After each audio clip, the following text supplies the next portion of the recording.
நான் வீடியோ போடாதனால மெசேஜில் கேட்டிருக்கீங்க, ஏன் நீங்கள் வீடியோ போடலன்னா அவங்களுக்கு தான் ஃபோன் ரிப்பேரு. அதுக்கப்புறம் கொஞ்சம் பிரச்சனைகள் அதனால பண்ண முடியல. நேற்று வெளியே போயிருந்தேன். அந்த இடத்துல ஒரு சம்பவத்தை கேட்டேன். சரியா தப்பா நீங்களே சொல்லுங்கள்.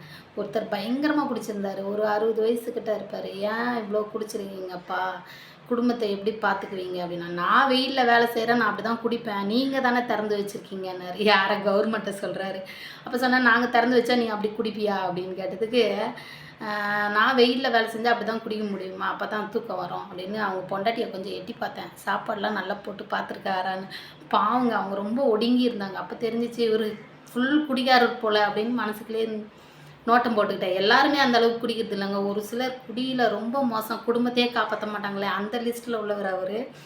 அப்போ சொன்னேன், கட்டாயம் பெண்கள்லாம் சேர்ந்து இந்த மதுக்கடையை மூடலன்னா பாரு அப்படின்னு.